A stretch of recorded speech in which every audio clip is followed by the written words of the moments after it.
Norte, del Sur, at ang Sibugay. Alright? So, that's region number 9. Tama ba dyan sa mapa nyo, guys? Tama? Tama? Okay. Then, ang sumunod dyan, yung region 10. Region 10 is Northern Mindanao. Tama dyan sa mapa. Northern, ano, di ba? Oo, yan yung Camiguin, Misamis, Oriental, Lanao, Del Norte, Bukidnon, at sa Misamis Occidental. Yan yung Northern Mindanao. At ang susunod dyan, yung 11, in which ang tawag dyan sa 11, sa Region 11, is it Caraga? Ang nakalagay ba yan, Caraga or Davao Region? Hindi ko makita, maliit pala. Region 11, ano to? Tignan ko dito, teka. Sa mapa ninyo nandito, Region 11, 10, 11. Davao to, Davao Region 11. Tama, di ba? Davao 11, Region 11, Davao. Tapos, itong kulay pula, ito Caraga to, Caraga Region to, yung pula ha. Ano ba itong nakalagay dito? Ito, Region 11. Ng Region 12 ninyo, ito, Socsargen, no? Sige, muna, yung 11 muna natin. Basta ang 11, puro Davao yan, Davao del Norte, Davao del Sur. Kasi, di ba, Davao del Norte, North. Davao del Sur, South. Then, Davao Oriental, East. Davao Occidental, West. Then, meron dyan Davao de Oro. Yan yung Compostela Valley. So, lahat yan Davao. Alright? Hindi ko alam kung saan ba dyan si Tatay Digong. Taga saan ba dyan si Tatay Digong sa Davao? Justin. Hindi ko alam kung saan siya dyan eh. Kaya nga eh. Sa Davao eh. Pagkatapos, correct. Tapos, susunod dyan, tingnan natin. Ito, yung Caraga region, which is malapit yan doon sa Bicol region, no? Bicol region. 12, region 12. Itong Socsargen. Yan Socsargen, hindi ko alam kung bakit ginawa nila Socsargen yan, eh. Dapat Socsar lang eh. Kasi ang Socsargen, ang ibig sabihin ng Socsargen, guys, is South Cotabato, no? Kaya nga Sok yan eh. South Cotabato. Then Cotabato. No? Asan ba yung Sok? South Cotabato, then Sarangani. Sultan Kudarat, no? South Cotabato sa SOC, then Cotabato sa C, tapos sa SK Sultan Kudarat, then sa Sarangani. Dapat Socsar lang eh. Pero sinama nila yung city. No, yung Gen, kaya naging Socsargen. General Santos City yan eh. Kung saan nakatira si Manny Pacquiao, no? Ginawa nilang Socsargen siguro para maging magandang acronym. Pero Socsar lang yan, yung ano niyan eh. Yung probinsya niyan, okay? Cotabato, South Cotabato, Sarangani, Sultan Kudarat, yan. Okay, then we go to Caraga sa 13. Then ano pa sumunod? Bangsamoro na. Tama? Yes. Bangsamoro tayo ngayon. Yung Bangsamoro naman, Bangsamoro Autonomous Region in Muslim Mindanao. Meron siyang 5 probinsya yan. Itong Bangsamoro na to. So, yung Basuta, sinasabi ko sa kanina, Basuta. Maguindanao, yung ano yan, yung dalawang mainland yan, yung Maguindanao. No? Yung Maguindanao sa yung Lanao. Lanao del Sur sa yung Maguindanao. Yung Maguindanao nahahatin sa Maguindanao del Norte at Maguindanao del Sur. Pero yung isa, yung Basuta, yung mga isla. Basuta, Basilan, Sulu, at Tawi-Tawi. Alright? Yan yung mga yan. Alright, so sila ay Bangsamoro in Muslim Mindanao.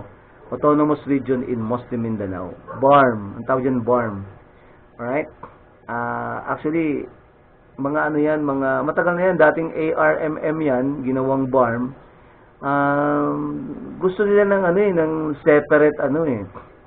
Mga ano sila eh, separatist, no? Mga separatist. Kaya mapapansin niyo diyan sa parteng Mindanao, marami diyang mga may mga Abu Sayyaf, may mga Moro dati Moro Islamic Liberation Front.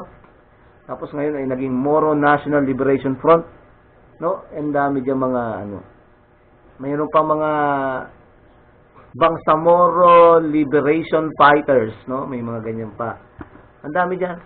Alright? So, yung ano nga pala, yung kanina, yung sa ano, yung sa Marawi yung Marawi kasama yan sa BARM Bangsamoro Autonomous Region in Muslim Mindanao. Yung Marawi City, sa Lanao del Sur yun eh. Yung Marawi na yan. Alright? So, kasama yan doon. Sa mga separatist, no? Gustong humiwalay. Kaya nga, di ba?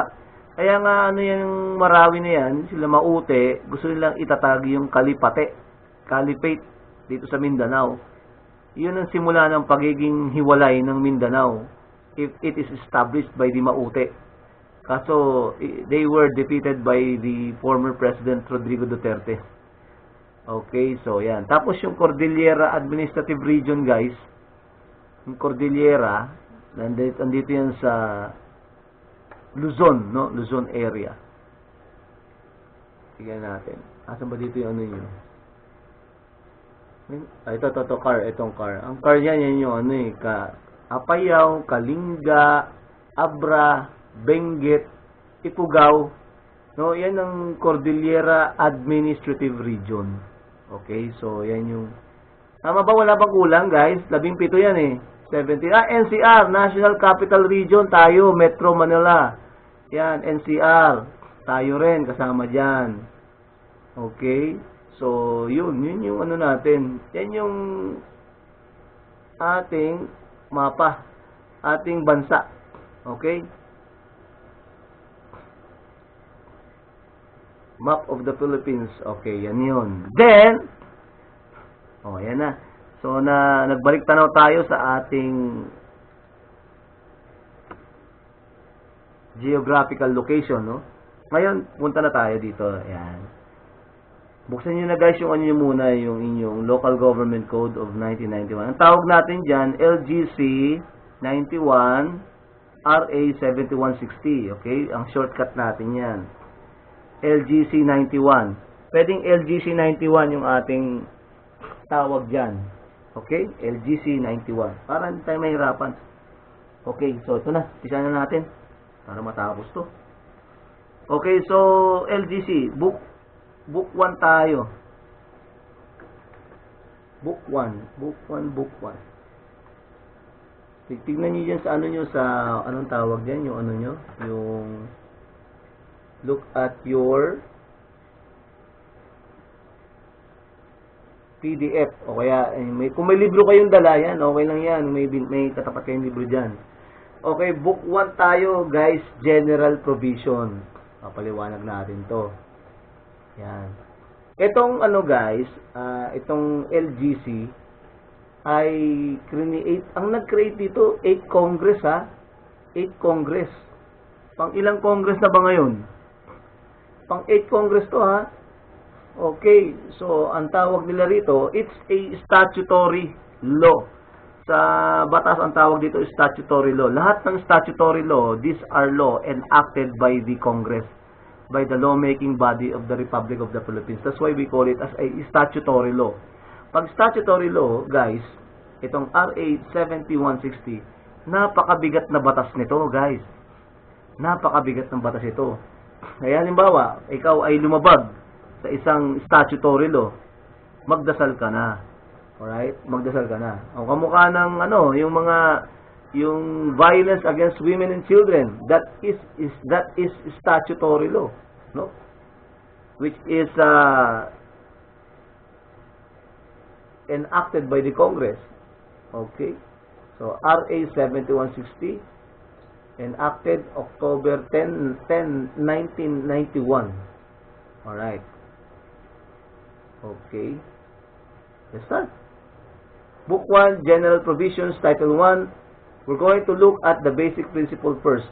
The Code, Policy, and Application, Chapter 1. So, Section 1 is title. Section 2 is Declaration of Policy. Alright. So, if you're going to look at letter A, ang isa lang ang kanyang pinapaliwanag sa letter A. Local autonomy. Always remember that. Ang local government ay mayroong local autonomy. But, sir, ano po bang ibig sabihin ng local autonomy? Ibig sabihin yan, meron tayong kakayahang gumawa ng batas sa pamamagitan ng ating lawmaking body, which is the sanggunian. Sangguniang panlungsod, kung city, no? Pag probinsya, sangguniang panlalawigan, alright? Kung barangay, sir, sangguniang pambarangay, no? Hindi yan, may mga kagawad dyan. Ang kagawad dyan ang gumagawa dyan ng mga ordinansang maliliit, no? Resolution. Ganun din sa city at sa province, alright? Okay, so local autonomy for letter A. Always remember that. That is the process of decentralization. Decentralization shall proceed from the national government to the local government. Ipapaliwanag natin mamaya yan. Kasi mula sa national government, no, ibinigay yung kanyang kapangyarihan dito sa local government unit. Tatlo yan eh. No? Tatlo yan eh. I'm going to explain that. Ano yun? Tumutunog. Naririnig nyo ako, guys? Do you still... Yun. Naku, patay tayo yung mga ano. Kaya inaano ko kasi yung internet kasi. Okay. So, yan. If we're talking about local decentralization, it is the transfer of responsibility in terms of planning, management, and resource raising and allocation from the central government. Alright? Okay. So, yun ang ginagawa natin dito sa letter A. And then, letter B, pag sinabi natin sa letter B tayo, that is accountability.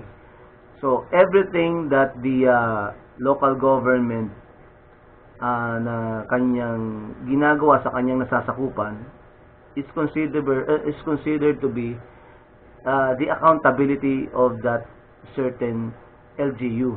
Alright? Mabigat ang accountability niyan. Okay? Kaya nga, minsan, i-discuss din natin yun, yung mga cases dito, no? May mga case akong binigay sa inyo noon, 4 na case yun na digested cases. Digested cases na lang ang basahin nyo kasi nga pag sinabing digested, summarize na yung kaso, kaysa basahin nyo pa yung mga 500 pages ng kaso. Alright? So, ito mga digested cases to. We're going to also, pag nandun tayo sa recall election, yung recall, no, we're going to study the case of Malonzo, no? Yung Malonzo dati, na-recall siya, di ba? We will study the case of that. Ba't siya na-recall? Okay, so ano pa? In terms of letter C, no? Section 2, letter C tayo. So dito, it pertains to the consultation, guys. Periodic to, no? Periodic consultation, which is appropriate for the local government unit and non-governmental organization before implementation of projects and program. Siyempre, in terms of consultation, hindi lang naman consultation yan eh. That is stipulated if there are any programs or projects, etc., no, which affects the constituent of a certain local government unit. It must be stipulated under the sanggunian. Sangguniang panlalawigan, sangguniang panlungsod, sangguniang pambayan, alright? Doon pinag-uusapan yan. Okay? Pag municipality, sangguniang pambayan, di ba? Then panlungsod, di panlalawigan. Doon lagi, it's always stipulated. If you are a mayor, wag kang kikilos, no, ng pansarili mo lang na desisyon. It must be decided by the sanggunian as well. Because yung sanggunian mo, yun yung lawmaking body mo, di ba? Creating ordinances, resolution, so that the constituent ay matulungan, ano, for the growth and development. Okay. So, yan yung number 2, section 2. Section 2 tayo, principles of decentralization. Yan tayo sa section 3. Ito na, decentralization tayo. Yung letter A, allocation of power to mula sa national. So, the power is allocated from the national to the local. Okay? So, that's why ang ating lokal na gobyerno, it's powerful dito sa ating nasasakupan.